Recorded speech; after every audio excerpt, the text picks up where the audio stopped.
আসসালামু আলাইকুম ভিউয়ার্স, কেমন আছেন আপনারা সবাই? আশা করি সবাই ভালো আছেন। আমি নুসরাত চলে আসলাম খুবই নতুন এক মজার একটা খাবার বানাতে।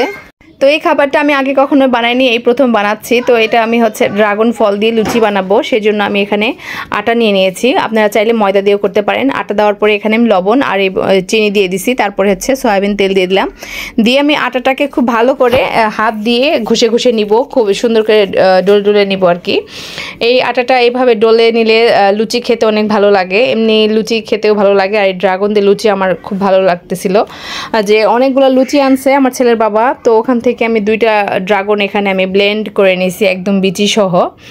তো ব্লেন্ড করে নেওয়ার পরে কিন্তু এরকম একটা ঘনত্ব হয়েছে। তো অল্প অল্প করে কিন্তু আমি ড্রাগন দিয়ে দিচ্ছি।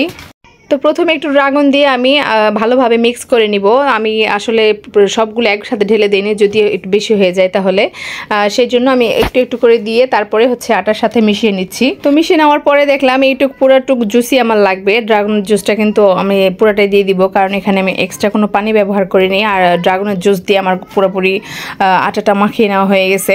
তো এইভাবে ভালোভাবে মাখিয়ে নিয়ে আমি এখানে সয়াবিন তেল দিয়ে ঢেকে রাখবো প্রায় আধা ঘন্টা 1.5 ঘন্টার মতো। আপনাদের হাতে সময় থাকলে 1.5 ঘন্টার মতো রাখবেন, না থাকলে আধা ঘন্টার মতো রাখলেও সমস্যা নাই।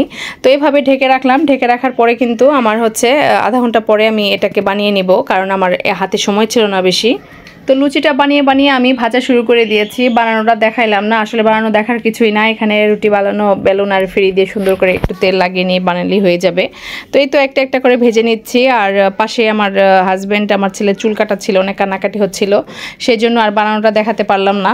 তো এই সবগুলো লুচি কিন্তু এরকম হালকা পাতলা ফুলবে, আর খেতে আমার কাছে অনেক ভালো লেগেছে। আর সবাই বলেছে, যারা যারা খেয়েছে সবাই বলেছে অনেক সুন্দর হয়েছে, অনেক মজা হয়েছে। আসলে ড্রাগন দিয়েও যে এত সুন্দর একটা লুচি বানানো যায় আমি আগে জানতাম না। আমি আর হঠাৎ করে মনে হলো যে বাসায় ড্রাগন ফল একটু বেশি আছে, একটু বানাই নেই, দেখি কেমন লাগে। আমি আসলে কারো দেখিও নি, জানি না কেউ কখনো বানিয়েছেন কিনা। তো আজকের ভিডিওটা কেমন লাগলো অবশ্যই কমেন্টে জানাবেন। আগে কখনো লুচি এরকম ড্রাগন ফলের লুচি খেয়েছেন কিনা সেটাও কমেন্টে জানাবেন। আর চাইলেই কিন্তু ঘরে থাকা উপকরণ দিয়ে অনেক মজার মজার খাবার বানানো যায়। আমি খুবই নতুন রাঁধুনি, আমি এসব কিছুই পারি না। তো যেটাই পারি সেটা আপনাদের সাথে শেয়ার করার চেষ্টা করি। তো ভিডিওটা কেমন লেগেছে অবশ্যই কমেন্টে জানাবেন। আপনাদের মতামতটা আমার কাছে অনেক গুরুত্বপূর্ণ, আপনাদের কমেন্ট আসলে আমার খুবই ভালো লাগে। তো প্রায় একে একে আমার সবগুলো লুচি ভাজা হয়ে গেছে। তো এখন আমার স্বামীকে খেতে দিব, দেখি তার কি মতামত, সে কি বলে। তার কাছে ভালো লাগলে আলহামদুলিল্লাহ, আমার এই কষ্ট আর বিফলে যাবে না, কারণ সেই তো রেজাল্টটা দেয়। তো এই তো খাবার দিয়ে দিয়েছি, খুব সুন্দর লাগতেছিল দেখতে এবং খেতে খুবই সুন্দর হয়েছে। তো সবার কাছে কেমন লাগলো অবশ্যই কমেন্টে জানাবেন, বারবার বলতেছি। তো আজ এই পর্যন্ত, সবাই ভালো থাকবেন, সুস্থ থাকবেন। নতুন কোনো রান্না নিয়ে চলে আসবো ইনশাআল্লাহ, যেটা আমি পারি। আল্লাহ হাফেজ।